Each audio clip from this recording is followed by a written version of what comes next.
स्वागत है आप सभी का जीगू का आईएएस पर। मैं हूँ आपके साथ सुमंत। तो आज की क्लास में हम लोग ज्योग्राफी में घटनाचक्र सीरीज के अंतर्गत पहले चैप्टर में ही जो दूसरा यूनिट है अक्षांशीय विस्तार उसे देखने वाले हैं।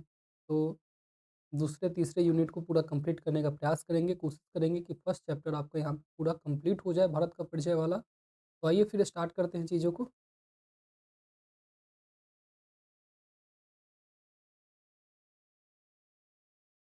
भारत का अक्षांश विस्तार। ठीक है। अक्षांश अक्षांश क्या होता है? तो ग्लोब पर खींची जाने वाली जो क्षैतिज रेखाएं होती है उन्हें ही हम अक्षांश कहते हैं। 0 डिग्री की अक्षांश रेखाएं होती है, ये पृथ्वी को दो बराबर भागों में बांटती है। 0 डिग्री से ऊपर की ओर हम लोग 89 लाइन खींचते हैं, और इसी तरीके से 0 डिग्री से नीचे की ओर भी हम लोग 89 लाइन खींचते हैं। इस दरमियान जो 90 डिग्री वाली जो पॉइंट मिलती है वो एक बिंदु के रूप में ऊपर और नीचे दिखाई देती है। इसे हम लोग ध्रुव कहते हैं। सबसे ऊपर वाले को हम लोग उत्तरी ध्रुव कहते हैं और सबसे नीचे वाले को हम लोग दक्षिणी ध्रुव कहते हैं। प्रत्येक 1 डिग्री पर खींची जाती है, इसीलिए इसे हम नॉर्थ ध्रुव को 90 डिग्री का नाम देते हैं, और नीचे वाले को भी हम लोग 90 डिग्री कहते हैं।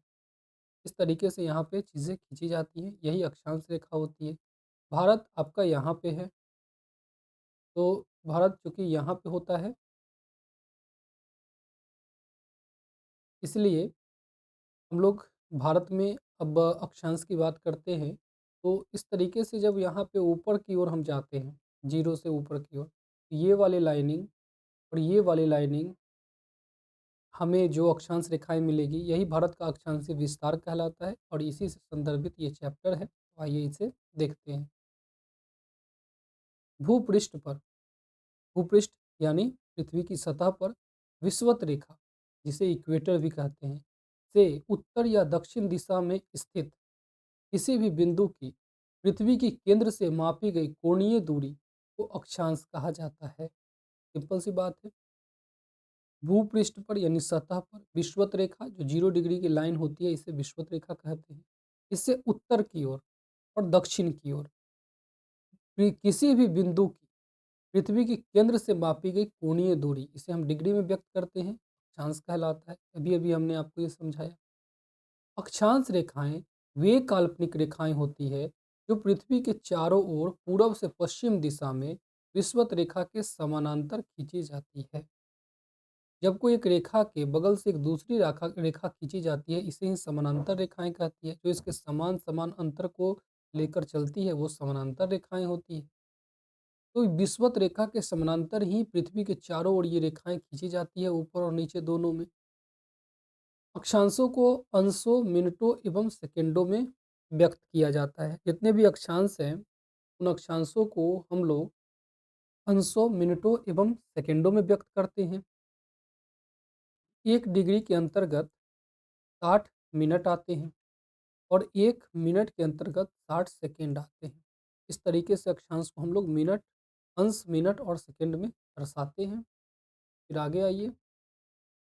पृथ्वी को दो बराबर भागों में बांटने वाले 0 डिग्री अक्षांश को भूमध्य रेखा कहते हैं।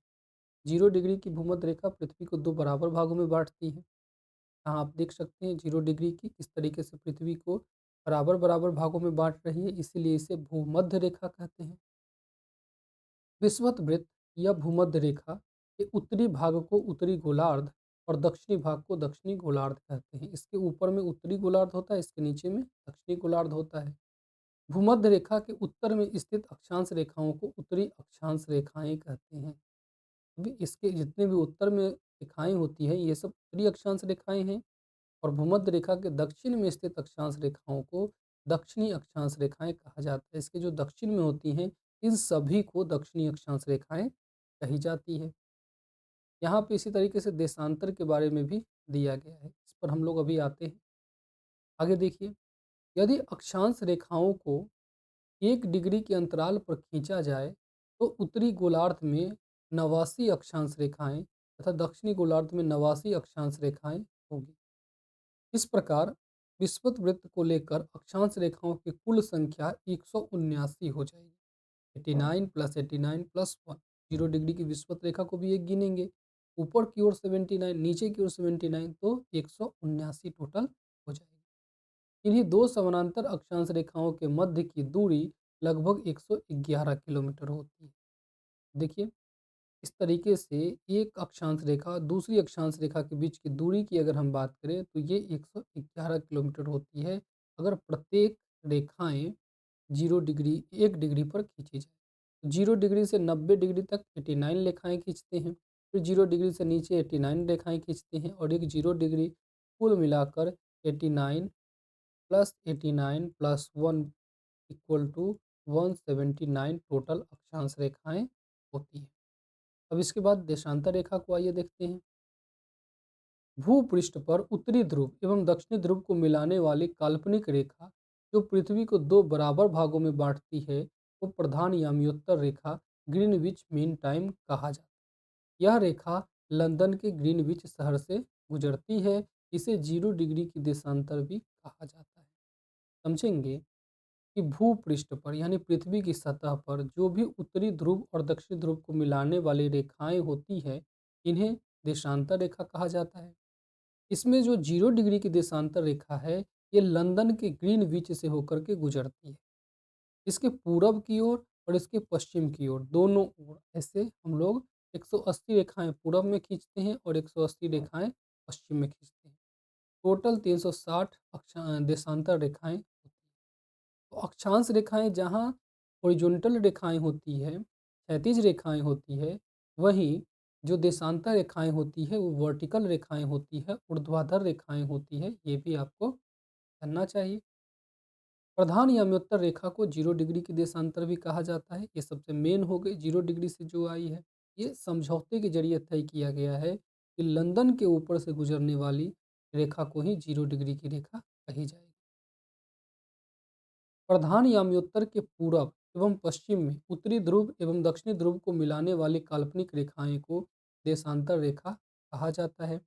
जो भी प्रधान याम्योत्तर है, 0 डिग्री की देशांतर रेखा को प्रधान याम्योत्तर यानी मेन लैटिट्यूड कहा जाता है, प्राइम लैटिट्यूड कहा जाता है, जो कि लंदन के ग्रीनविच से होकर गुजरती है।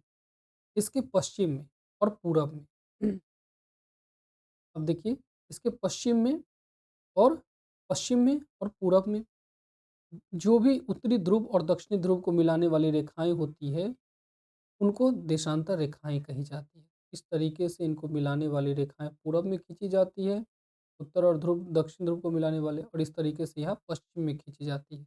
ये सब देशांतर रेखाएं कही जाती है। देशांतर रेखाएं समानांतर नहीं होती। जो समान अंतर से चलने वाली रेखाएं होती है वो समानांतर होती है, जैसे अक्षांश वाले में। लेकिन देशांतर रेखाओं में ये बात नहीं होती है, तो ये समानांतर नहीं होती है। ध्रुवों से विषुवत रेखा की ओर बढ़ने पर देशांतर रेखाओं के मध्य की दूरी बढ़ती जाती है। विषुवत रेखा पर देशांतर रेखाओं के बीच अधिकतम 111.33 किलोमीटर की दूरी होती है। अब इस बात को समझे जरा सा, इस पिक्चर को देखिए। अब देखेंगे 0 डिग्री से ये ये जो 0 डिग्री की लाइन है, ये नॉर्थ पोल से साउथ पोल को मिलाई। अब ये बगल वाली भी सेम यही काम कर रही है, इधर वाली भी सेम काम कर रही है, लेकिन इधर हम लोग पूरब मानते हैं और इधर 180 लाइन खींचते हैं, और इधर पश्चिम मानते हैं, इधर भी 180 लाइन खींचते हैं। तो देखेंगे जितने भी यहाँ पे देशांतर रेखाएं हैं, सब यहाँ पे, तो थोड़ा सा मैं इसको जूम करके दिखाता हूँ आपको।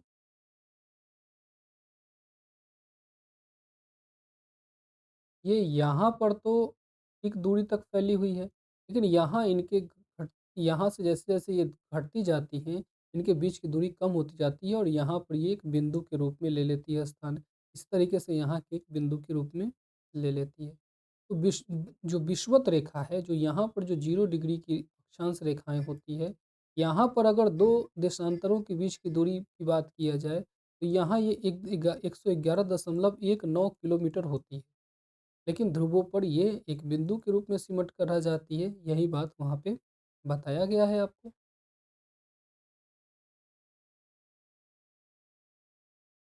यही बात यहाँ पे आपको बताई गई है।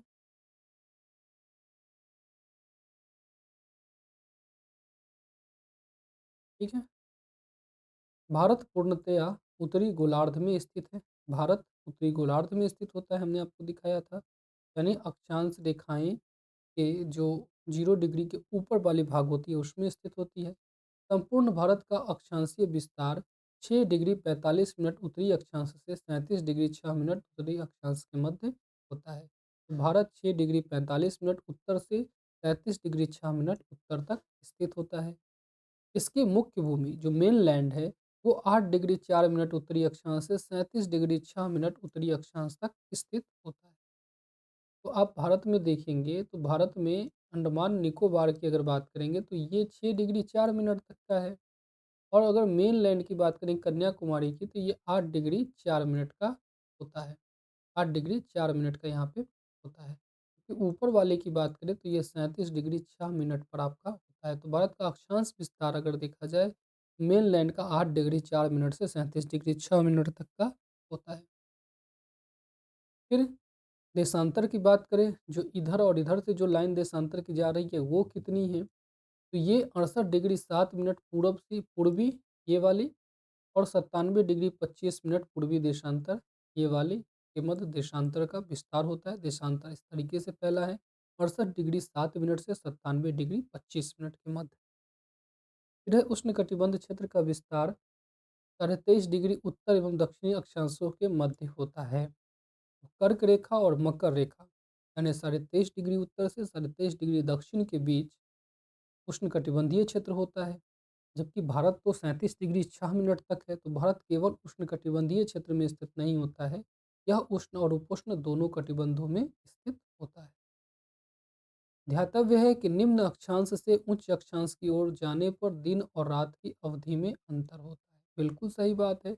0 डिग्री पर दिन और रात की लंबाई बराबर होती है, जबकि जैसे जैसे हम ध्रुवों की ओर ऊपर या नीचे जाते हैं दिन की अवधि में अंतर आता जाता है। ध्रुवों पर 6 महीने की केवल दिन ही होती है और 6 महीने की केवल रात ही होती है। ये पृथ्वी के जो घूर्णन गति के साथ जो पृथ्वी अपने अक्ष पर झुकी हुई है, इसके कारण ये डिपेंड होता है।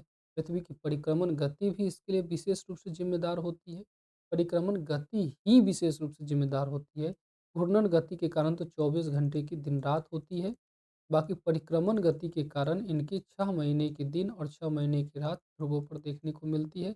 इसे हम लोग कभी विशेष रूप से चर्चा करते हुए सीखेंगे।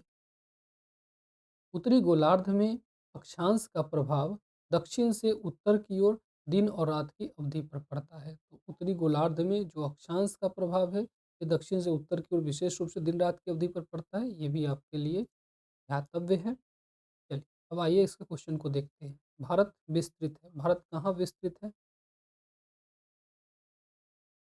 ठीक है।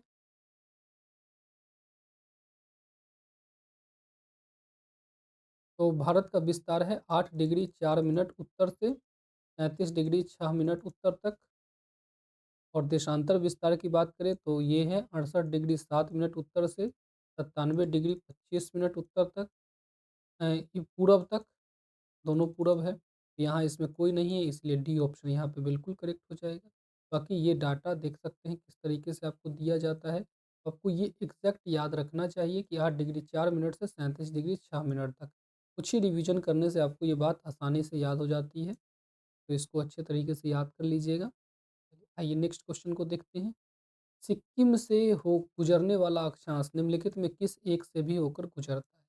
अब भारत चूंकि इस तरीके से विस्तृत है और पृथ्वी 23.5 डिग्री झुकी हुई है, सिक्किम यहाँ पे होता है। तो सिक्किम से होकर गुजरने वाले पंजाब, जम्मू कश्मीर, हिमाचल प्रदेश में तो कोई रोल नहीं होगा। ये राजस्थान से होकर के गुजरेगा दूसरे का। ये आपका सही क्वेश्चन है। फिर क्वेश्चन नंबर 3 को देखिए, जिस जिले से 70 डिग्री पूर्वी देशांतर रेखा गुजरती है वो कहाँ से गुजरती है? तो वो जैसलमेर से गुजरेगी। ध्यान दीजिएगा, ये क्वेश्चन आप कॉमन सेंस से आगे चल के जैसे जैसे आप विजुअलाइजेशन करेंगे मैप का तो कर पाएंगे, इसमें बहुत परेशान होने की जरूरत नहीं है। क्वेश्चन नंबर 3 को आप स्किप भी कर सकते हैं एग्जाम में, इसमें कोई दिक्कत नहीं है। वैसे भी आरएएस का है यानी राजस्थान स्पेशल ये क्वेश्चन है। आगे बढ़ते हैं। अब है चैप्टर भारत एवं कर्क रेखा। अब कर्क रेखा क्या होती है? तो पृथ्वी पर जो 0 डिग्री की अक्षांश रेखा होती है पृथ्वी को दो बराबर भागों में बांटती है, जबकि 23.5 डिग्री की अक्षांश रेखा को हम लोग कर्क रेखा कहते हैं, जो कि उत्तरी गोलार्ध में स्थित होता है। और 23.5 डिग्री जो दक्षिण अक्षांश में होती है, इसी को हम लोग मकर रेखा कहते हैं। तो हम लोग भारत, क्योंकि यहाँ पे विस्तृत है, तो भारत कर्क रेखा के बीचों बीच से विकसित होती है। इसीलिए भारत के साथ कर्क रेखा की अवस्थिति को भी समझना होगा। आइए देखते हैं। विषुवत रेखा के उत्तर में स्थित 23.5 डिग्री उत्तरी अक्षांश को कर्क रेखा कहा जाता है। बिल्कुल सही बात है। कर्क रेखा भारत के लगभग मध्य से होकर गुजरती है। ये भी फैक्ट आपको बहुत महत्वपूर्ण है। कर्क रेखा भारत के कुल 8 राज्यों को होकर गुजरती है। 8 राज्यों से होकर कर्क रेखा गुजरती है। वो है गुजरात, राजस्थान, मध्य प्रदेश, छत्तीसगढ़, झारखंड, वेस्ट बंगाल, त्रिपुरा और मिजोरम। ये आठों राज्य के नाम हूबहू आपको याद होने चाहिए। विजुअलाइजेशन होना चाहिए मैप पर। आइए मैप पर इसको देख लेते हैं। गुजरात, गुजरात के बाद ये राजस्थान को थोड़ा छूते हुए फिर मध्य प्रदेश के बीचों बीच से निकलती है, फिर छत्तीसगढ़ को कवर करते हुए थोड़ा-सा, फिर झारखंड से होकर के ये गुजरती है बीचों बीच से, फिर वेस्ट बंगाल और त्रिपुरा और मिज़ोरम से होकर के ये निकल जाती है। तो 1 नंबर पे गुजरात, फिर 2 नंबर पे राजस्थान, फिर 3 नंबर पे मध्य प्रदेश, 4 नंबर पे छत्तीसगढ़, 5 नंबर पे झारखंड, 6 नंबर पे वेस्ट बंगाल, 7 त्रिपुरा और 8 मिज़ोरम। इस तरीके से ये 8 राज्यों से होकर के गुजरती है। सूर्य के उत्तरायण यानी भूमध्य रेखा की जब उत्तर होती है, तो इसी बात को सूर्य का उत्तरायण कहा जाता है। सूर्य के उत्तरायण होने के बाद से ही उत्तरी गोलार्ध में दिनों की अवधि बढ़ती जाती है। जैसे जैसे सूर्य उत्तर की ओर आते जाएंगे, दिनों की अवधि बढ़ती जाएगी। 21 जून को सूर्य उत्तरायण स्थिति के सर्वोच्च बिंदु पर होता है। सबसे अधिक ये उत्तर आ जाते हैं 21 जून को। सबसे ज़्यादा सूर्य उत्तर की ओर शिफ्ट हो जाते हैं 21 जून को। तो 21 जून को उत्तरी गोलार्ध में सबसे बड़ा दिन हो जाएगा। जून माह में कर्क रेखा के उत्तर जाने पर दिनों की अवधि बढ़ने लगती है। तो जून माह में कर्क रेखा के उत्तर गए, तो उस वहाँ दिन की अवधि बढ़ती जाएगी। माही नदी कर्क रेखा को 2 बार पार करती है। माही नदी कर्क रेखा को 2 बार पार करती है। अब यहाँ पे महत्वपूर्ण भारतीय नगरों की अक्षांशीय स्थिति देखी गई है। इसमें आप लोग इसको याद भी कर सकते हैं और स्किप भी कर सकते हैं। ये आपकी याद करने की क्षमता पे डिपेंड करता है। लेकिन कुछ-कुछ महत्वपूर्ण शहर है, उसको आप याद भी कर सकते हैं। वैसे इसको स्किप भी कर देने में कोई आपत्ति नहीं है। इससे बनने वाले एक आध क्वेश्चन को अगर आप कर पाते हैं तो ठीक है, वरना इसे स्किप कर देंगे।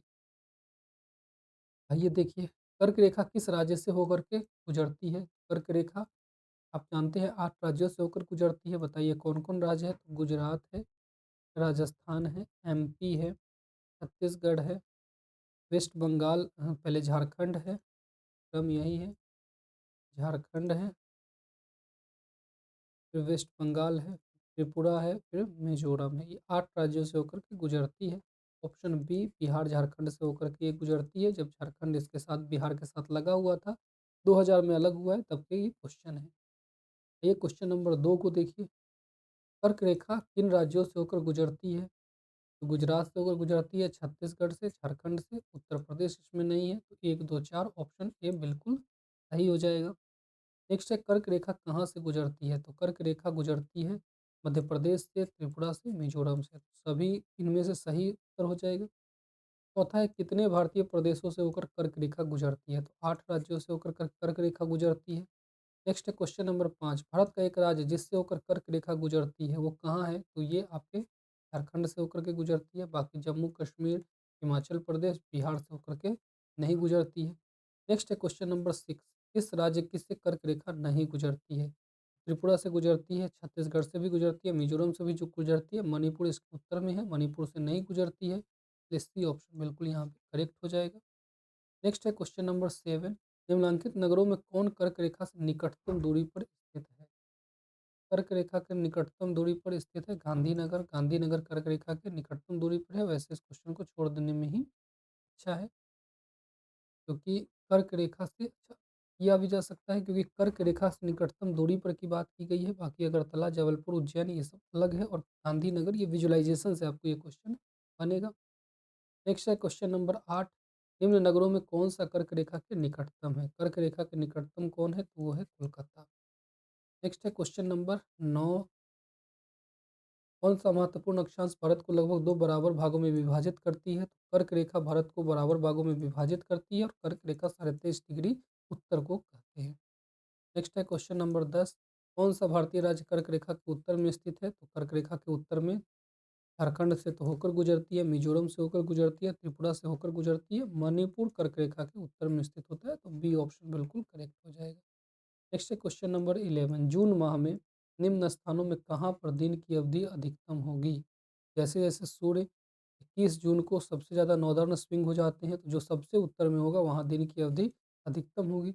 इन चारों में हैदराबाद, चेन्नई, भोपाल, दिल्ली, इन सभी में जो दिल्ली है ये सबसे उत्तर में स्थित है, इसलिए डी ऑप्शन बिल्कुल यहाँ पे करेक्ट हो जाएगा। डी ऑप्शन बिल्कुल यहाँ पे करेक्ट हो जाएगा। नेक्स्ट है क्वेश्चन नंबर 12, कौन सा शहर कर्क रेखा के सबसे निकटस्थ है? कौन सा शहर कर्क रेखा के सबसे निकटस्थ है? तो कर्क रेखा के सबसे निकटस्थ की बात की गई है, जबलपुर, अहमदाबाद, उज्जैन, वाराणसी। इसमें अगर देखेंगे अभी की अक्षांश को, तो जबलपुर कर्क रेखा के सबसे निकटस्थ स्थित होगा, तो ये ऑप्शन बिल्कुल सही है। यहाँ पर सभी के अक्षांश दिए गए हैं। नेक्स्ट है क्वेश्चन नंबर 13, निम्नलिखित भारत की नदियों में कौन कर्क रेखा को 2 बार पार करती है? तो कर्क रेखा को 2 बार पार करने वाली नदियाँ कौन-सी है? माही नदी कर्क रेखा को 2 बार पार करती है। माही नदी कर्क रेखा को 2 बार पार करती है। यह मध्य प्रदेश से उद्गमित होकर राजस्थान, गुजरात से प्रवाहित होते हुए भारत की खाड़ी में गिरती है। नेक्स्ट चैप्टर है आपका चैप्टर यूनिट 4, मानक समय। मानक समय कहने का क्या तात्पर्य है? तो भारत में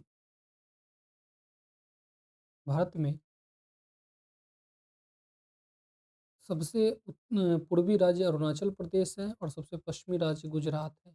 इन दोनों के बीच के अगर स्थानीय समय को देखा जाए तो 2 घंटे का अंतर होता है। और चूँकि 2 घंटे का अंतर है, तो इसलिए घड़ी अगर हम यहाँ से यहाँ तक अगर आएँ या रेलवे या किसी भी चीज़ का परिचालन करें, तो 2 घंटे के अंतर के कारण इनका चलाना संभव नहीं होगा। इसलिए हम भारत के जो बीचों-बीच से देशांतर रेखा गुजरती है, 82.5 डिग्री, इसे भारत का मानक समय बना करके इस पर जो टाइमिंग होती है, इस टाइमिंग को पूरे देश के लिए लागू कर देते हैं।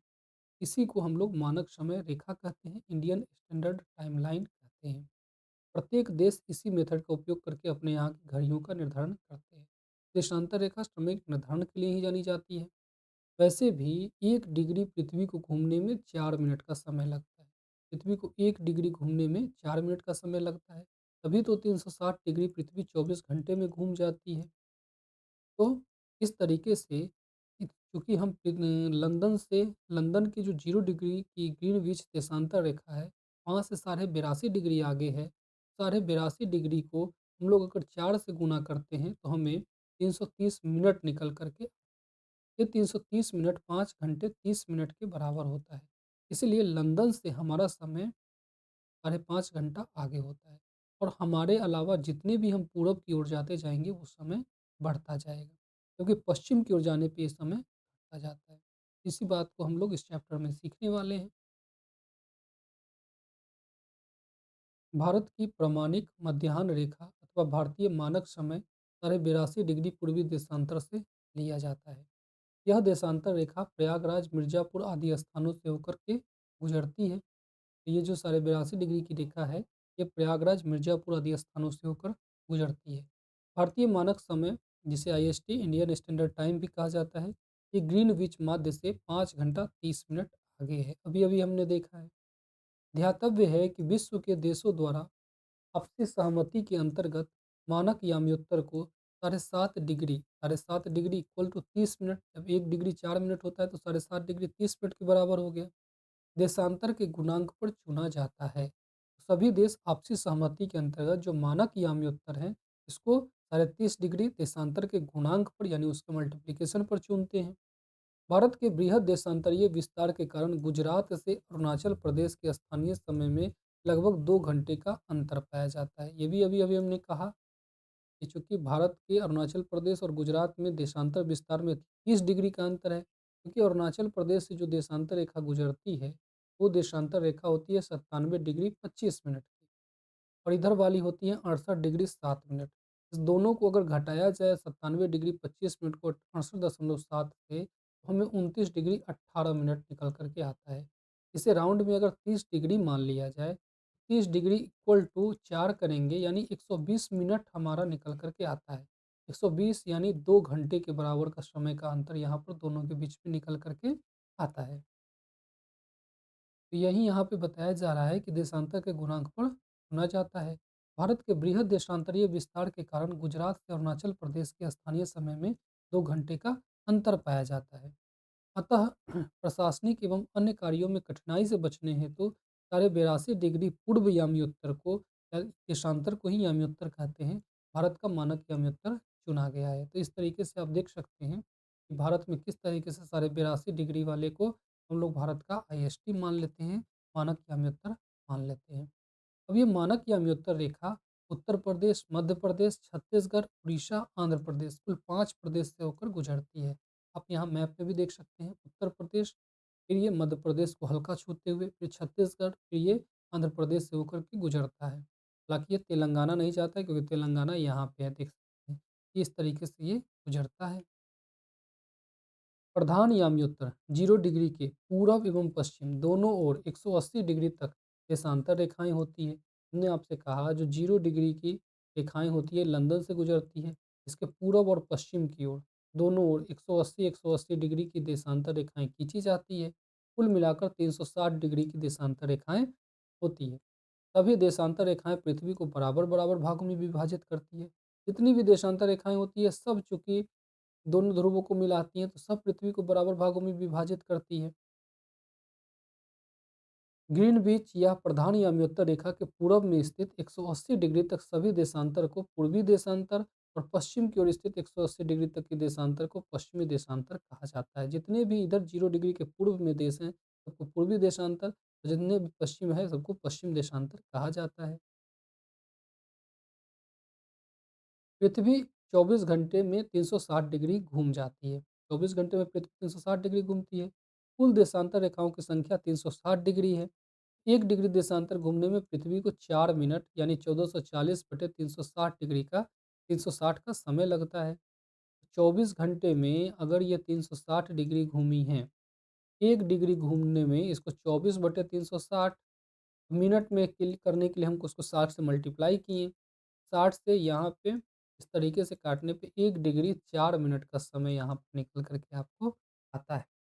तो अब चूँकि 1 डिग्री 4 मिनट का समय हो गया, इस प्रकार प्रत्येक 15 डिग्री देशांतर पर 1 घंटे का अंतर होता है क्योंकि 15 चौके 60, 60 हो गया आपका। सूर्य पूर्व में उदित होता है एवं पृथ्वी पश्चिम से पूर्व अपनी धुरी पर घूम रही है। सूर्य पूर्व में उदित होता है क्योंकि पृथ्वी पश्चिम से पूर्व अपनी धुरी पर घूमती रहती है। तो 0 डिग्री से पूरब की ओर जाने पर समय जीएमटी से आगे यानी ग्रीनविच मीन टाइम से आगे और पश्चिम की ओर जाने पर समय ग्रीनविच मीन टाइम से पीछे रहता है। जितना भी आप पूर्व में जाएंगे सूर्य आपको पहले दिखाई देंगे। 0 डिग्री से 180 डिग्री पूर्व की ओर जाने पर 12 घंटे की अवधि लगती है। 0 डिग्री से 180 डिग्री पूर्व की ओर जाने पर 12 घंटे की अवधि लगती है एवं यह ग्रीनविच समय से 12 घंटे आगे रहता है। इसी प्रकार 0 डिग्री से 180 डिग्री पश्चिम की ओर जाने पर ग्रीनविच समय से 12 घंटे पीछे का समय मिलता है। जैसे आप पीछे जाएंगे वहाँ पीछे का समय मिलेगा। 180 डिग्री पूर्व एवं 180 डिग्री पश्चिमी देशांतर में कुल 24 घंटे अर्थात दिन रात का अंतर पाया जाता है। 180 डिग्री पूर्व 180 डिग्री पश्चिम दोनों एक ही रेखाएं होती हैं। उसको अगर जाएँगे तो एक तरफ से जाने पर आपको दिन-रात की अवधि में 24 घंटे का अंतर नज़र आएगा। भूपृष्ठ पर 180 डिग्री पूरब एवं 180 डिग्री पश्चिम यानी उत्तर के लगभग 7-7 स्थलखंडों को छोड़ते हुए निर्धारित की गई काल्पनिक रेखा अंतर्राष्ट्रीय तिथि रेखा कहलाती है, इंटरनेशनल डेडलाइन कहलाती है। अब ये 0 डिग्री यहाँ पर पीछे इधर की ओर जाने पर समय बढ़ता है, इधर की ओर जाने पर समय घटता है। तो इधर बढ़ा है, इधर घटा है। तो जो पीछे वाली जो 180 डिग्री की लाइन होगी, इधर वाली या इधर वाली, ये दोनों एक ही होगी क्योंकि पृथ्वी तो गोल है। तो 180 डिग्री वाली को हम लोग समय रेखा कहते हैं, अंतर्राष्ट्रीय समय रेखा कहते हैं। और इसको पार करने पर अगर इधर से जानेंगे तो एक दिन घटाना होगा और इधर से अगर जाएँगे तो एक दिन बढ़ाना होगा। पश्चिम की ओर जाने पर एक बार समय बढ़ाना होता है और पूरब की ओर जाने पर एक बार समय इसमें घटाना होता है। तो अब चूँकि कोई देश इस पर ना आए इसीलिए इस रेखा को 180 डिग्री वाली रेखा को हम लोग ज़िग-ज़ैग रेखा के रूप में खींचते हैं ताकि किसी भी देश के साथ ये समस्या ना देखने को मिले कि उसके एक भाग में 24 घंटे का अंतर देखने को मिले। ठीक है? चलिए आइए इस प्रश्न को उसको देखते हैं। जब भारतीय मानक समय की याम्योत्तर पर अर्धरात्रि है, एक स्थान पर सुबह का 6 बजता है, तो उस स्थान की अवस्थिति जिस याम्योत्तर पर है वो क्या है? देखिए, बहुत आसान क्वेश्चन है ये। इस तरीके से कहा जा रहा है कि भारत में 12 बजे हैं, अर्धरात्रि यानी 12 बजे हैं। एक स्थान पर सुबह का 6 बजा है। अब अगर हम पश्चिम की ओर जाते हैं, बहुत सिंपल है, ध्यान दीजिएगा, सिंपल सी बात है। अगर हम पश्चिम की ओर आते हैं, तो पश्चिम की ओर जाने पर तो समय घटता जाएगा, जबकि हमें समय जल्दी बढ़ाना है, हमें 6 सुबह का 6 बजा देना है, यानी हमें पश्चिम ही जाना होगा। यानी हमें समय ऐड करना होगा। अब चूँकि मानक याम्योत्तर 82.5 डिग्री की होती है, तो यहाँ 12 बजे हुए हैं, आपको 6 बजाना है। 6 बजाने के लिए हमको और आगे बढ़ना होगा। 6 घंटे आगे बढ़ने के लिए 6 घंटे को हमें मिनट में कन्वर्ट करना होगा। 6 घंटे को मिनट में कन्वर्ट करने के लिए आपको 360 मिनट हो गया। अब 1 डिग्री होती है 4 मिनट की, तो सिर्फ 360 मिनट हो गया आपकी। 360, 1 डिग्री आपकी होती है 4 मिनट की।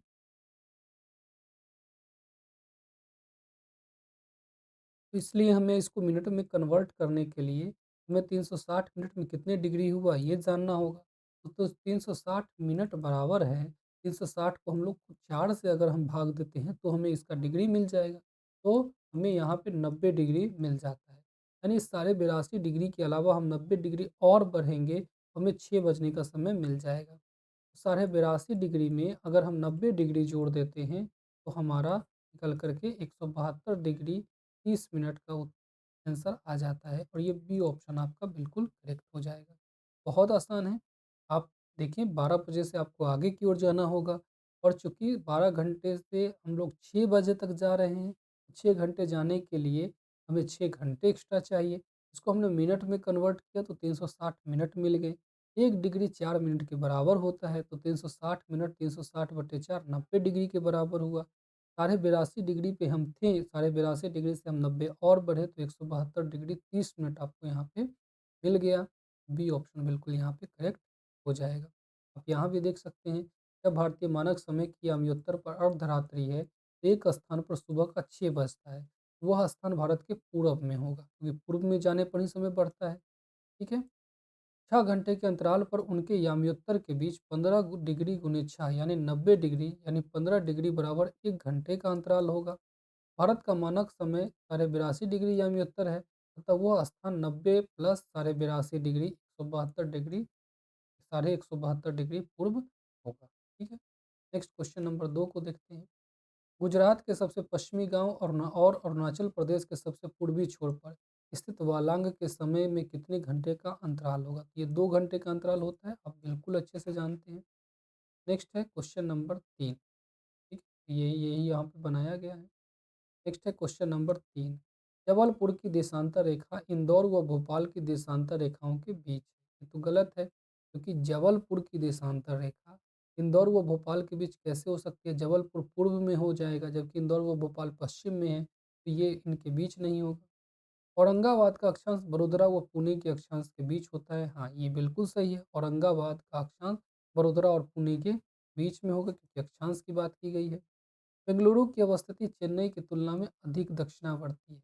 अब ये सब मैप जब विजुलाइज करेंगे, आपको ये सारी चीज़ें दिख जाएंगे। बेंगलुरु को देखेंगे मैप पर, चेन्नई को देखेंगे, बेंगलुरु ज़्यादा दक्षिण में दिखाई देगा, चेन्नई थोड़ा उत्तर में है। तो आपका 3 भी सही है, 2-3 यहाँ पे बिल्कुल सही हो जाएगा। नेक्स्ट क्वेश्चन को देखिए, क्वेश्चन नंबर 4।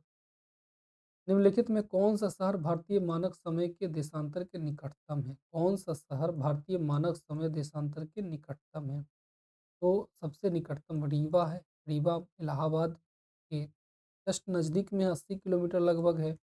जबकि मध्य प्रदेश का सागर जिला, या मध्य प्रदेश का उज्जैन, मध्य प्रदेश का होशंगाबाद, ये सब प्रयागराज से दूरी पर है। इसलिए आपका रीवा सबसे सही उत्तर हो जाएगा। ठीक है, नेक्स्ट है क्वेश्चन नंबर 5।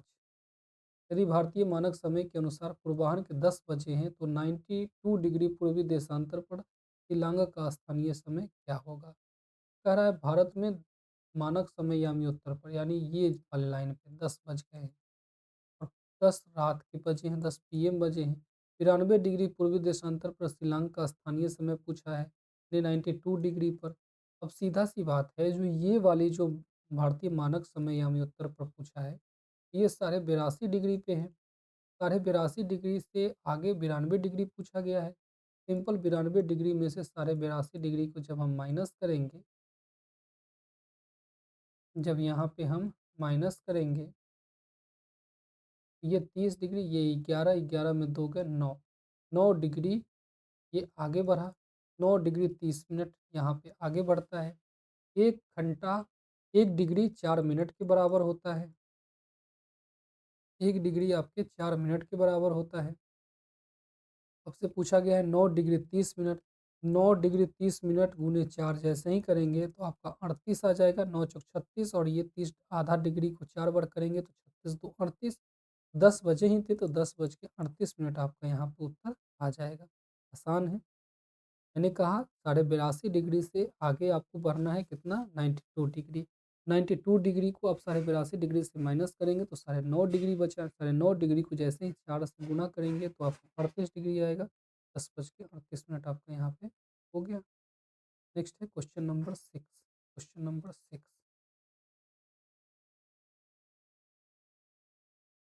यदि भारतीय मानक समय याम्योत्तर पर मध्याह्न है तो 120 डिग्री पूर्वी देशांतर पर स्थानीय समय क्या होगा। मानक भारतीय मानक समय याम्योत्तर की बात की जा रही है, यानी 82.5 डिग्री पे, 82.5 डिग्री पे मध्याह्न है, यानी आपके 12 बज रहे हैं, और 120 डिग्री पूर्वी देशांतर पर पूछा गया है तो 120 डिग्री में से आपको 82.5 डिग्री घटा लेना चाहिए। इसको घटाने पे आपको 37 डिग्री 30 मिनट आ गया, 37 डिग्री 30 मिनट। अब ये 37 डिग्री 30 मिनट जो आया यहाँ पे, तो थोड़ा सा 37 डिग्री 30 मिनट जो आया यहाँ पे,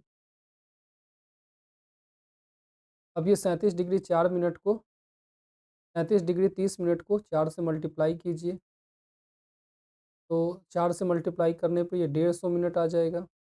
150 मिनट ये आगे होगा, 150 मिनट इक्वल टू 2 घंटे 30 मिनट होते हैं। तो अगर 12 बजे हैं तो फिर 14 बज के 30 मिनट आपके बी ऑप्शन 2.5 घंटा ज़्यादा आगे हो जाएगा। तो ये इसका बी ऑप्शन बिल्कुल करेक्ट है कि भारतीय मानक समय पर जब मध्याह्न हो 120 डिग्री पूर्वी देशांतर पर स्थानीय समय 2:30 बजेंगे दोपहर के। नेक्स्ट है क्वेश्चन नंबर 7, भारतीय मानक समय की याम्योत्तर कहाँ से नहीं गुजरती है। तो ये आंध्र प्रदेश से होकर गुजरती ही है, छत्तीसगढ़ से होकर गुजरती है, उत्तर प्रदेश से होकर के गुजरती है, लेकिन महाराष्ट्र से होकर के नहीं गुजरती है। तो ऑप्शन नंबर सी बिल्कुल करेक्ट हो जाएगा। 5 राज्य से होकर गुजरती है ये, उत्तर प्रदेश, मध्य प्रदेश, छत्तीसगढ़, उड़ीसा और आंध्र प्रदेश। नेक्स्ट है क्वेश्चन नंबर 8, भारतीय मानक समय की देशांतर रेखा 82.5 डिग्री किस नगर से होकर गुजरती है। तो ये इलाहाबाद, मिर्जापुर, नैनी से होकर गुजरती है, तो डी ऑप्शन बिल्कुल सही है आपका। नेक्स्ट है क्वेश्चन नंबर 9, निम्नलिखित देशांतरों में कौन सा भारत की प्रमाणिक मध्याह्न रेखा कहलाता है। प्रमाणिक मध्याह्न रेखा 82.5 डिग्री की होती है, तो डी ऑप्शन बिल्कुल सही है। नेक्स्ट है क्वेश्चन नंबर 10, भारतीय मानक समय निम्नलिखित स्थानों में किसके समीप से लिया जाता है। यह इलाहाबाद, नैनी से लेकर लिया जाता है। नेक्स्ट है क्वेश्चन नंबर 11, भारतीय मानक समय एवं ग्रीनविच माध्य समय जीएमटी में अंतर कितना पाया जाता है। ये 530 मिनट, यानी 5 घंटे 30 मिनट का अंतर, 5.5 घंटे, यहाँ पे बी ऑप्शन बिल्कुल करेक्ट। नेक्स्ट है क्वेश्चन नंबर 12, यदि अरुणाचल प्रदेश में तिरप में सूर्योदय 5 बजे प्रातः होता है तो गुजरात में कंडला में सूर्योदय किस समय होगा। स्थानीय समय पूछा जा रहा है।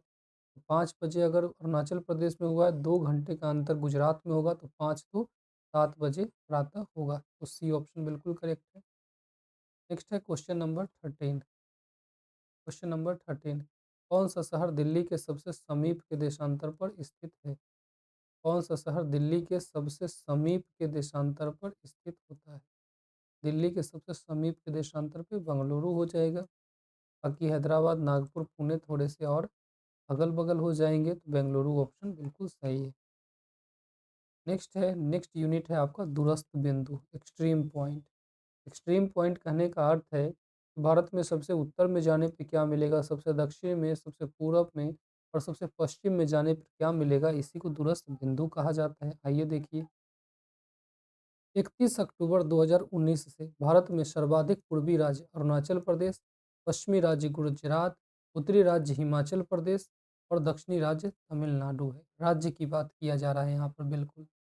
और यहाँ पर ये प्रश्न भी हूबहू आपको देखने को मिल सकता है। सबसे पूर्वी राज्य अरुणाचल प्रदेश पहले भी था, अभी भी ये बना हुआ है। पश्चिमी राज्य गुजरात भी बना हुआ है।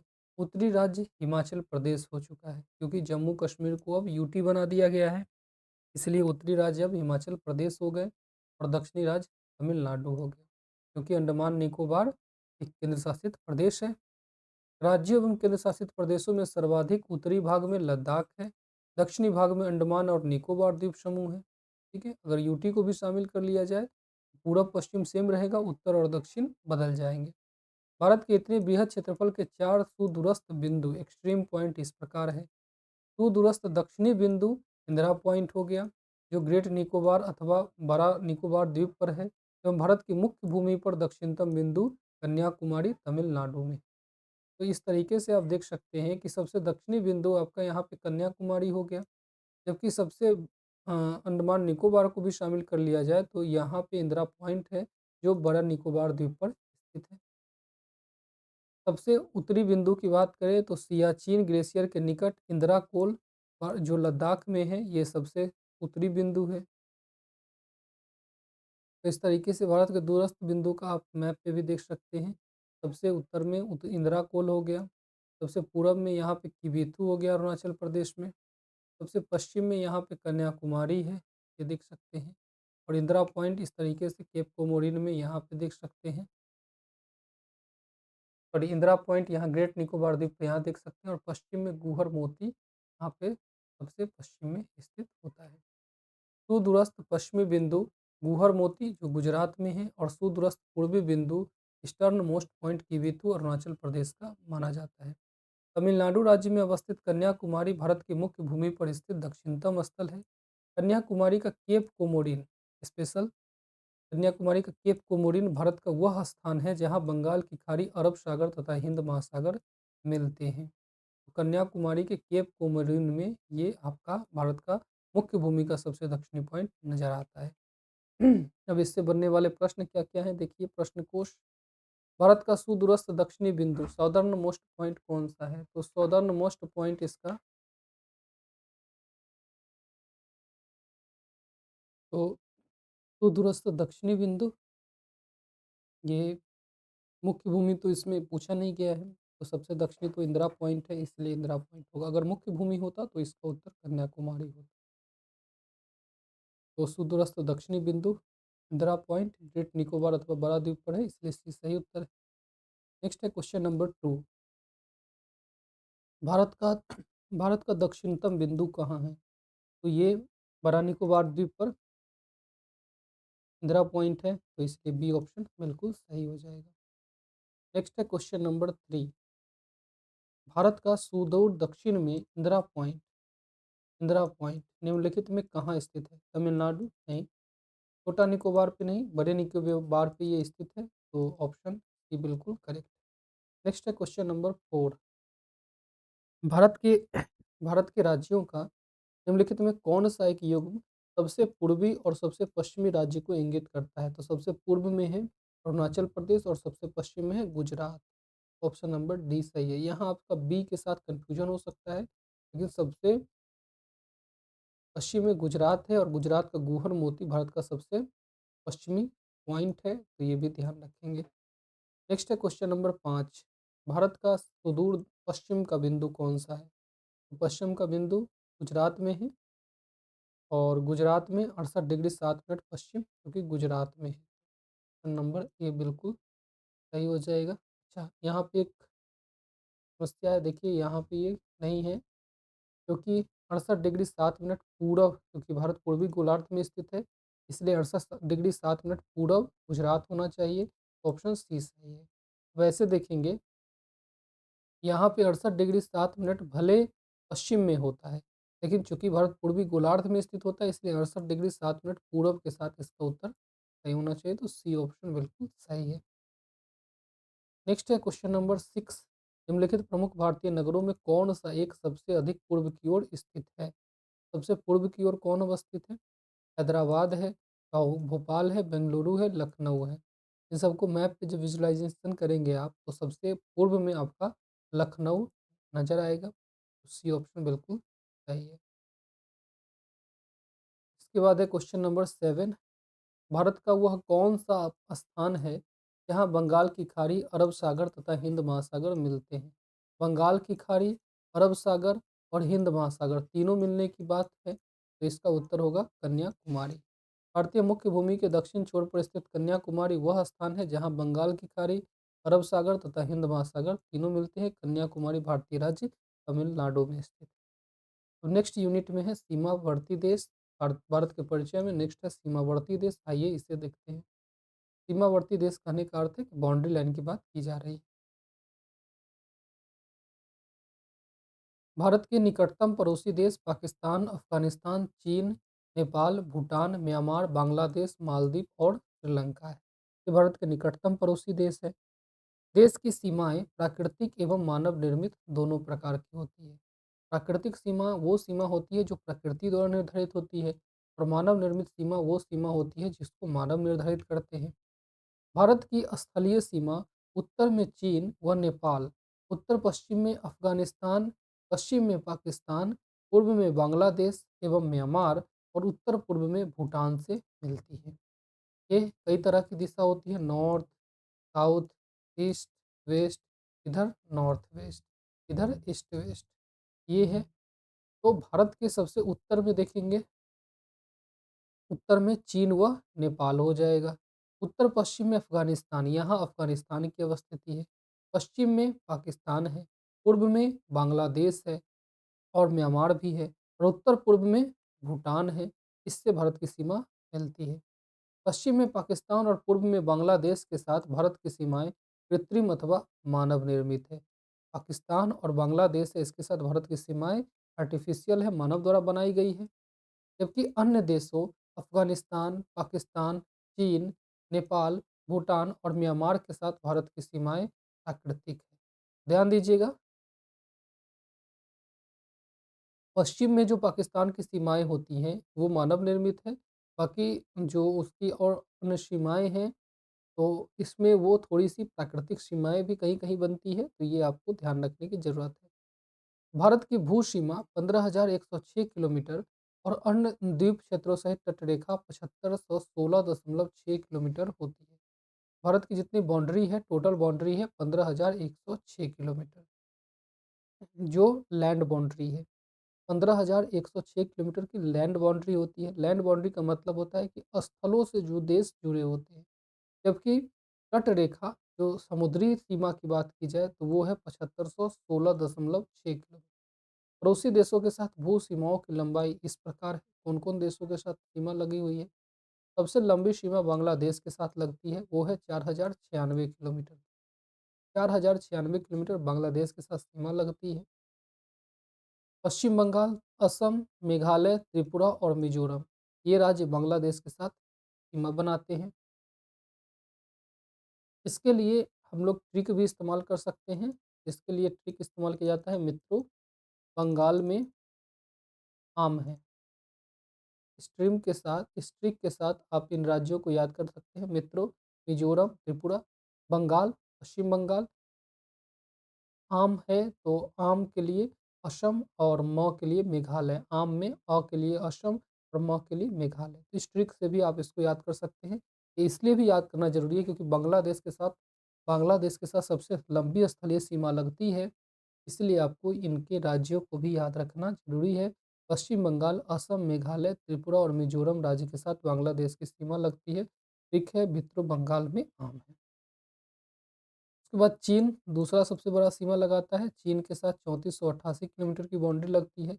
इसके साथ लद्दाख, हिमाचल प्रदेश और उत्तराखंड, सिक्किम, अरुणाचल प्रदेश, ये राज्य लगते हैं। ये राज्य और केंद्र शासित प्रदेश लगते हैं।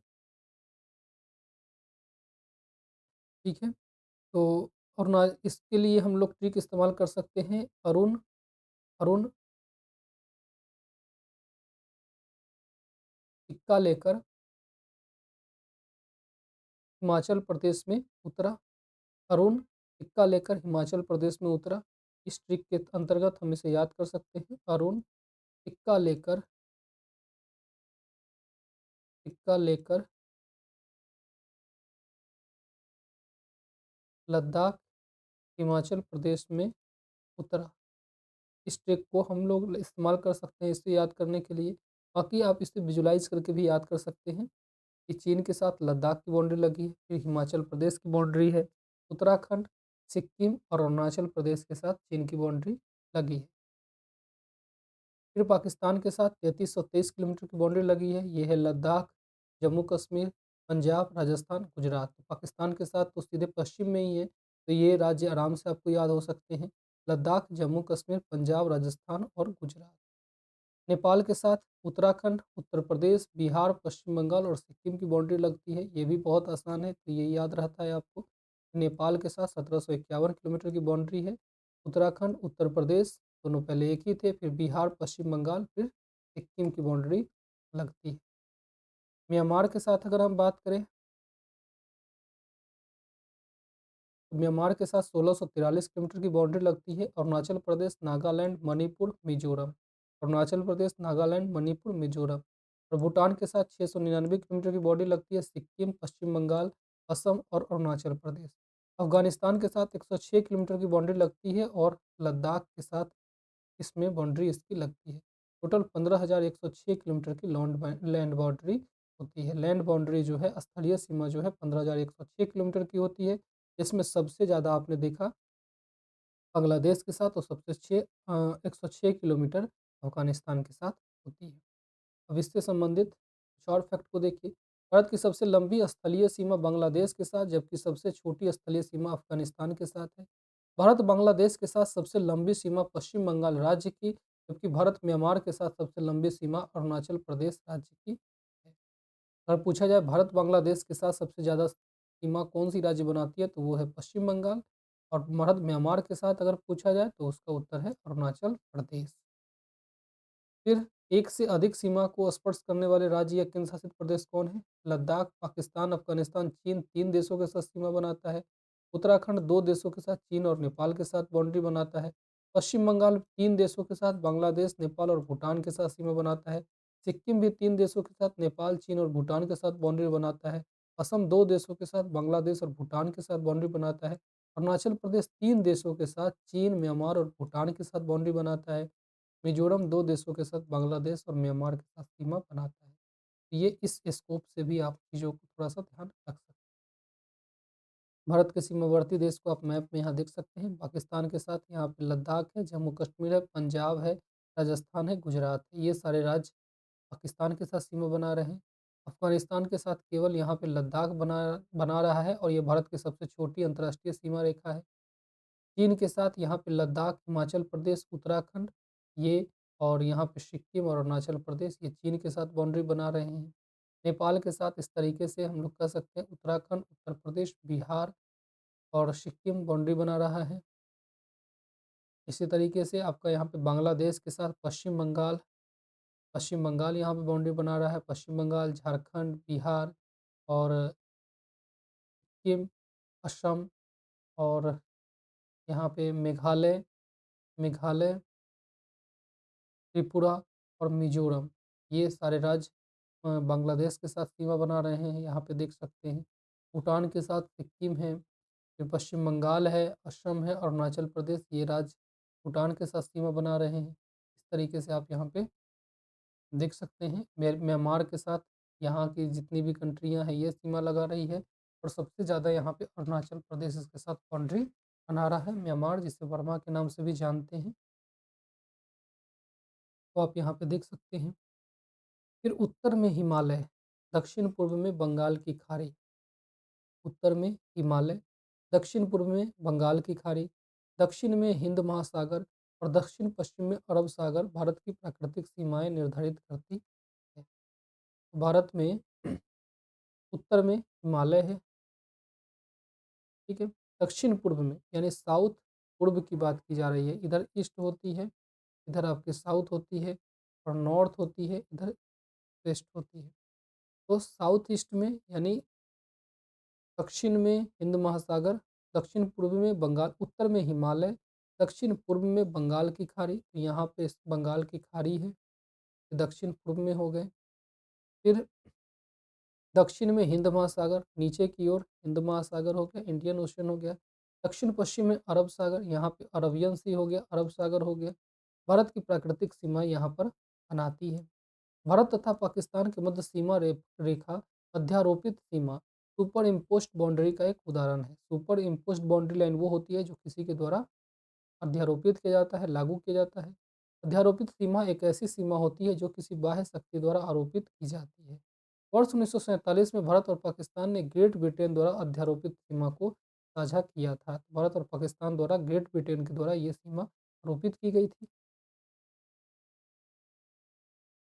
इस रेखा को इस रेखा को रेड क्लिफ रेखा कहते हैं।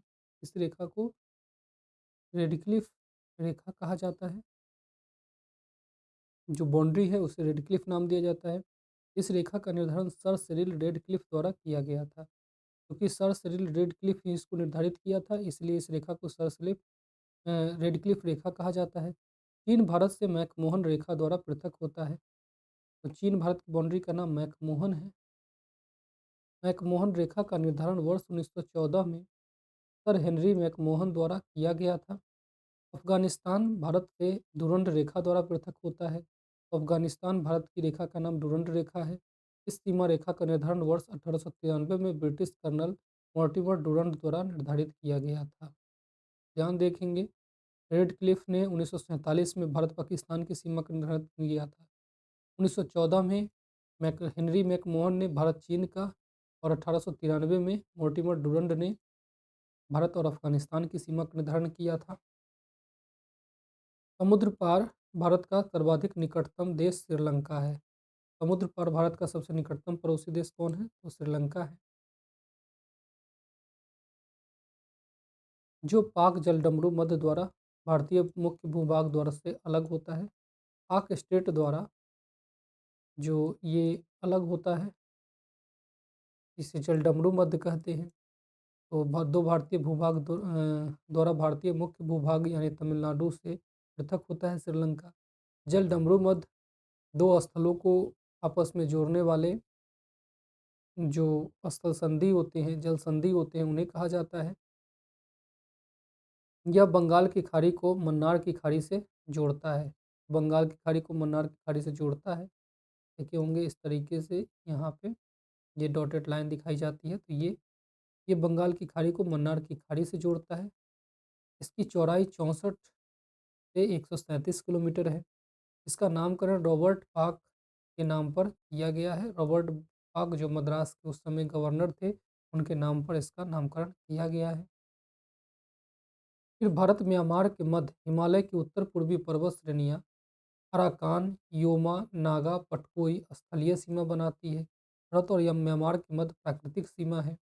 जो मध्य हिमालय की उत्तर पूर्वी पर्वत श्रेणियाँ, इनका नाम अराकान, योमा, नागा, पटकाई ये सब है, ये स्थलीय सीमा बनाती है। ये भारत को इरावदी नदी द्वारा म्यांमार से अलग करती है।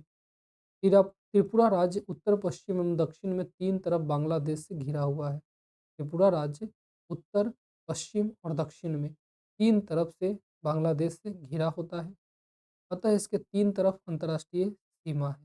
त्रिपुरा राज्य को याद रखेंगे, कर्क रेखा भी इससे होकर गुजरती है। ये उत्तर में, पश्चिम में और दक्षिण में तीन तरफ से बांग्लादेश से घिरा होता है। इसके तीन तरफ अंतर्राष्ट्रीय सीमा रेखा है। लद्दाख एवं सिक्किम के तीनों ओर अंतर्राष्ट्रीय सीमा है। लद्दाख एवं सिक्किम के तीनों ओर भी अंतर्राष्ट्रीय सीमा है। भारत की ओर से भारत बांग्लादेश की सीमा पश्चिम बंगाल 2216 किलोमीटर, असम 263 किलोमीटर। भारत की ओर से भारत बांग्लादेश की सीमा Paschim Bangal 2216 kilometre, Assam 263 kilometre, Meghalaya 443 kilometre, Tripura 856 kilometre और मिजोरम 318 किलोमीटर से होकर के गुजरती है। भारत बांग्लादेश की सीमा में सबसे अधिक पश्चिम बंगाल के साथ हो गया 2216 kilometre. Arunachal Pradesh 520 kilometre, Nagaland 215 kilometre, Manipur 398 और मिजोरम 510 किलोमीटर ऐसे राज्य हैं जिनकी सीमाएं म्यांमार के साथ स्पर्श करती है। सर्वाधिक यहाँ पे अरुणाचल प्रदेश 10 किलोमीटर ज़्यादा हो गया मिजोरम से, यहाँ पे जुड़ी है। फिर भूटान के साथ भूटान के साथ सर्वाधिक सीमा असम 267 किलोमीटर राज्य की स्पर्श करती है। इसके पश्चात क्रमशः अरुणाचल प्रदेश 217 किलोमीटर, पश्चिम बंगाल 183 किलोमीटर और सिक्किम 32 किलोमीटर राज्यों की सीमाएं स्पर्श करती है। भारत और चीन के मध्य 3488 किलोमीटर स्थलीय सीमा है। भारत और चीन के मध्य 3488 किलोमीटर स्थलीय सीमा है, जो लद्दाख 1597 किलोमीटर और Himachal Pradesh 200 kilometre, Uttarakhand 345 kilometre, Sikkim 220 kilometre और अरुणाचल प्रदेश 1126 किलोमीटर में विस्तृत होती है। ये सब कुछ महत्वपूर्ण फैक्ट है जिसको आपको ध्यान में रखना है घटना चक्र पूर्वावलोकन में। आइए अब हम लोग क्वेश्चन को देखते हैं, प्रश्न को उसको देखते हैं। क्वेश्चन नंबर 1, निम्नलिखित कथनों पर विचार कीजिए। असम भूटान तथा बांग्लादेश की सीमाओं से लगा हुआ है। असम जो है वो बांग्लादेश, असम भूटान तथा बांग्लादेश की सीमाओं से लगा हुआ है। असम भूटान बांग्लादेश दोनों की सीमाओं से लगा हुआ है, बिल्कुल सही बात है। पश्चिम बंगाल भूटान और नेपाल की सीमाओं से लगा हुआ है, ये भी बिल्कुल सही बात है। मिजोरम बांग्लादेश तथा म्यांमार की सीमाओं से लगा हुआ है, तो बिल्कुल सही बात है। यहाँ पे 1, 2, 3 तीनों स्टेटमेंट बिल्कुल सही है। आप यहाँ पे देख सकते हैं किस तरीके से बांग्लादेश की सीमाएं लगी हुई हैं, यहाँ किस तरीके से नेपाल के साथ लगी हुई है, किस तरीके से भूटान के साथ लगी हुई है और म्यांमार से जुड़ी हुई सीमा को भी आप यहाँ पे देख सकते हैं। तो उपयुक्त तीनों कथन इसमें देखने से नजर आ रहा है कि सत्य है। नेक्स्ट है question number 2। Question number 2,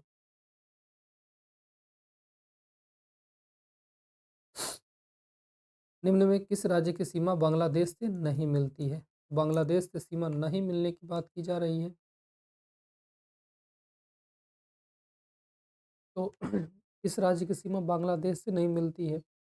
Bangladesh के साथ लगने वाले राज्यों को आप जानते हैं, इसका ट्रिक है मित्रों, बंगाल में आम है। मिजोरम, त्रिपुरा, पश्चिम बंगाल, असम और यहाँ पे असम और यहाँ पे आपका मेघालय। तो यहाँ पे आम है। यहाँ पे अगर देखा जाए तो मेघालय बिल्कुल सही है, त्रिपुरा सही है, मिजोरम बिल्कुल सही है, मणिपुर इसमें नहीं मिलता है आपको, तो सी ऑप्शन बिल्कुल सही है। बाकी ऊपर आप मैप में भी विजुलाइज कर सकते हैं बांग्लादेश के साथ कौन कौन राज्य लगे हुए। पश्चिम बंगाल सबसे पहले, ये पश्चिम बंगाल इस तरीके से ये पूरा पश्चिम बंगाल है। इसके बाद यहाँ पे असम भी लगा हुआ है, यहाँ पे असम की बाउंड्री यहाँ पे ये लगी हुई है। फिर यहाँ पे मेघालय है, मेघालय के साथ यहाँ पे ये जिसकी राजधानी शिलोंग है, ये बाउंड्री लगी हुई है। फिर ये इधर से असम वाली ही आई है, ये असम है। फिर यहाँ पे अगरतला यानी त्रिपुरा की बॉर्डर लगी हुई है, त्रिपुरा की बॉर्डर यहाँ पे लगी हुई है। फिर मिजोरम की यहाँ पे इस तरीके से लगी हुई है। तो पश्चिम बंगाल, असम, ये मेघालय और यहाँ पे त्रिपुरा और यहाँ पे मिजोरम की बॉर्डर लगी हुई है। मणिपुर यहाँ पे है, इसलिए बांग्लादेश के साथ मणिपुर की बाउंड्री नहीं लगती है। नेक्स्ट है क्वेश्चन नंबर 3, निम्नलिखित राज्यों में से कौन सा राज्य बांग्लादेश से अपनी सीमा नहीं बनाता है? तो असम बनाता है, मेघालय बनाता है, मिजोरम बनाता है, नागालैंड के साथ इसकी बाउंड्री नहीं लगती है, इसलिए नागालैंड ऑप्शन नहीं होगा, बी ऑप्शन बिल्कुल सही है। नेक्स्ट है क्वेश्चन नंबर 4, बांग्लादेश की सीमा से लगे भारत के राज्य कौन कौन है? मित्रों बंगाल में आम है, सी ऑप्शन, मेघालय, असम, पश्चिम बंगाल, त्रिपुरा बिल्कुल सही हो जाएगा। तो बांग्लादेश से आप देख सकते हैं क्वेश्चन काफ़ी बनते हैं, इसलिए आपको बांग्लादेश बिल्कुल अच्छे से याद कर लेना चाहिए। नेक्स्ट है क्वेश्चन नंबर 5, किस भारतीय राज्य की सीमाएं भूटान राष्ट्र के साथ नहीं मिलती है? तो भूटान के साथ लगता है असम, अरुणाचल प्रदेश, पश्चिम बंगाल और सिक्किम। तो आपका असम यहाँ पे सिक्किम है ही, बिल्कुल सही बात है। मेघालय की बाउंड्री नहीं लगती है, मेघालय नीचे हो जाएगा, बाकी अरुणाचल प्रदेश, पश्चिम बंगाल लगती ही हैं। भूटान के साथ सर्वाधिक सीमा असम की लगती है। इसके पश्चात अरुणाचल प्रदेश, पश्चिम बंगाल और सिक्किम की सीमा लगती है, तो ये आपको ध्यान रखना है। नेक्स्ट है क्वेश्चन नंबर 6, निम्न में से कौन सा भारतीय राज्य भूटान के साथ सीमा नहीं बनाता है? तो भूटान के साथ किसकी सीमा नहीं लगती है? असम की लगती है, सिक्किम की लगती है, अरुणाचल प्रदेश की लगती है, बिहार की सीमा यहाँ पे नहीं लगती है। तो असम भूटान के साथ कौन कौन राज्य सीमा बनाता है? वो है सिक्किम, अरुणाचल प्रदेश, पश्चिम बंगाल और आपका असम। ठीक है। असम सर्वाधिक बनाता है यहाँ पे। फिर है क्वेश्चन नंबर 7। नवंबर 1998 में भारत और पाकिस्तान के बीच सम्मिश्र संवाद प्रक्रिया में 3 विवादग्रस्त मुद्दों पर, जो नीचे 1, 2, 3 पर सूचीगत है, विचार विमर्श हुआ था। विवादग्रस्त मुद्दे क्या थे? और नवंबर 1998 की बात है। इसमें भारत पाकिस्तान के बीच सीमा विवाद को लेकर के है। ए है, बी है, सी है। 3 यहाँ पे स्थल दिए गए हैं। सबसे ऊपर जो है ये देखेंगे, सिंधु नदी जल समझौता यहाँ पे हुआ था, तो ऑप्शन सी में आना चाहिए, सिंधु नदी जल समझौता। तो 1, 2, 3 के साथ आपको यहाँ पे बंटवारा करना है, तो सी का 3 केवल एक ही जगह है। सबसे ऊपर यहाँ से सिंधु नदी जल समझौता हुआ था। फिर बी वाले, बी के 1, बी का 1, इसमें इसमें सैन्य दल का विनियोजन यहाँ पे किया गया था। किस तरीके से प्लानिंग की जाएगी सैन्य सैन्य दल का, वो बात किया गया था। और ए वाले में यहाँ पे जो सर्करिक वाला विवाद है, इसमें सीमा विवाद को लेकर के समझाया गया था। तो यहाँ पे ये ए वाला यहाँ पे हो जाएगा। इस तरीके से ऑप्शन ए बिल्कुल यहाँ पे करेक्ट हो जाएगा। ये यूपीएससी आईएएस प्री 1999 का क्वेश्चन था। अच्छा क्वेश्चन था ये।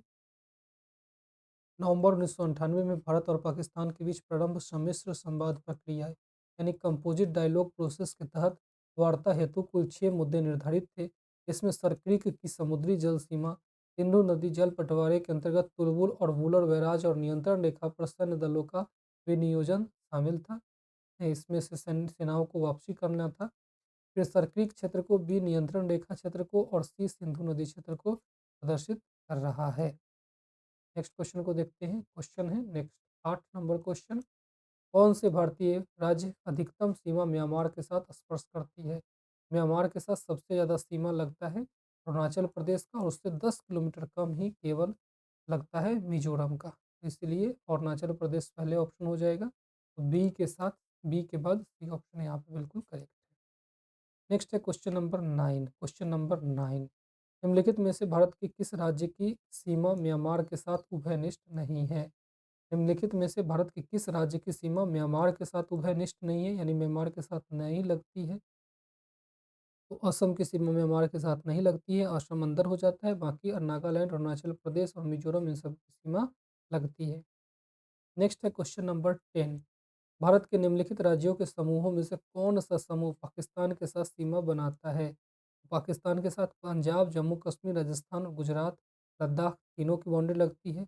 ऑप्शन इसमें इससे लद्दाख और जम्मू कश्मीर के केंद्र शासित पहले से बनने की है, इसलिए इस आधार पर बी ऑप्शन बिल्कुल करेक्ट हो जाएगा। बाकी अब जम्मू कश्मीर के अलावा लद्दाख भी इसके साथ सीमा बाउंड्री बनाता है। नेक्स्ट है क्वेश्चन नंबर 11। नेपाल के पड़ोसी भारतीय राज्यों का युग्म कौन सा है? तो नेपाल के पड़ोसी राज्य की इसमें बात किया जाए तो नेपाल के साथ सिक्किम और बिहार लगाते हैं बाउंड्री। नेपाल के साथ सिक्किम, बिहार राज्य युग्म बनाते हैं। नेपाल की सीमा को स्पर्श करने वाले अन्य भारतीय राज्य हैं उत्तराखंड, उत्तर प्रदेश एवं पश्चिम बंगाल। उत्तराखंड, उत्तर प्रदेश और पश्चिम बंगाल के साथ भारत की सीमा लगती है, क्योंकि सिक्किम, बिहार यहाँ पे ऑप्शन के अकॉर्डिंग बिल्कुल सही है। नेक्स्ट है क्वेश्चन नंबर 12। इस देश की भारत के साथ सबसे लंबी स्थलीय सीमा है? तो इसका उत्तर है आपका बांग्लादेश। बांग्लादेश के साथ 4096 किलोमीटर की बाउंड्री साझा करता है। सबसे कम अफगानिस्तान के साथ 106 किलोमीटर की बाउंड्री साझा की जाती है। नेक्स्ट है क्वेश्चन नंबर 13। भारत और पाकिस्तान के बीच सीमा रेखा निर्धारित की गई थी इसके द्वारा? तो रेड क्लिफ के द्वारा 1947 में की गई थी। भारत बांग्लादेश के साथ भी सेम है। रेड क्लिफ रेखा कौन सी है? तो रेड क्लिफ रेखा भारत और पाकिस्तान के बीच की सीमा रेखा है। भारत बांग्लादेश के बीच भी यही है। तो बी ऑप्शन बिल्कुल यहाँ पे करेक्ट हो जाएगा। नेक्स्ट है क्वेश्चन नंबर 15। डूरंड लाइन किसके साथ भारत की सीमा निर्धारित करती है? तो डूरंड लाइन अफगानिस्तान के साथ भारत की सीमा निर्धारित करती है, और ये 1893 में स्थापित की गई थी। ब्रिटिश कर्नल मॉर्टिमर डूरंड द्वारा अफगानों के साथ ये समझौता किया गया था। नेक्स्ट है क्वेश्चन नंबर 16। भारत और पाकिस्तान के मध्य सीमा रेखा किसका उदाहरण है? तो अध्यारोपित सीमा का। ये इम्पोज्ड लाइन है, थोपा गया है ये। तो भारत और पाकिस्तान के मध्य सीमा रेखा अध्यापित रो सीमा यानी सुपर इम्पोस्ट बाउंड्री का उदाहरण है। अध्यारोपित सीमा एक ऐसी सीमा होती है जो किसी बाह्य शक्ति द्वारा आरोपित की जाती है। वर्ष 1947 में भारत और पाकिस्तान ने ग्रेट ब्रिटेन द्वारा अध्यारोपित सीमा को साझा किया था। नेक्स्ट क्वेश्चन नंबर 17 को देखेंगे, कौन से 2 देशों को मैकमोहन रेखा अलग करती है, विभक्त करती है? 1914 में मैकमोहन रेखा बनाई गई थी और ये भारत और चीन के बीच खींची गई है।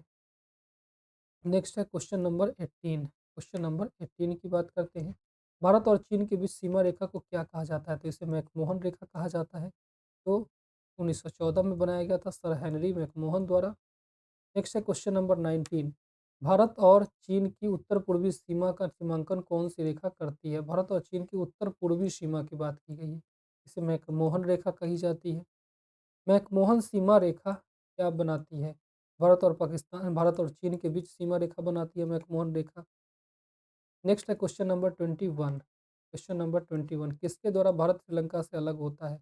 भारत श्रीलंका से अलग होने के लिए ये जो है पाक जलडमरू मध्य द्वारा अलग होता है, जो मन्नार की खाड़ी को बंगाल की खाड़ी से अलग करता है। तो बी ऑप्शन बिल्कुल सही है। क्वेश्चन नंबर 22 को देखिए, भारत के किस प्रदेश की सीमाएं 3 देशों क्रमशः नेपाल, भूटान और चीन से मिलती है?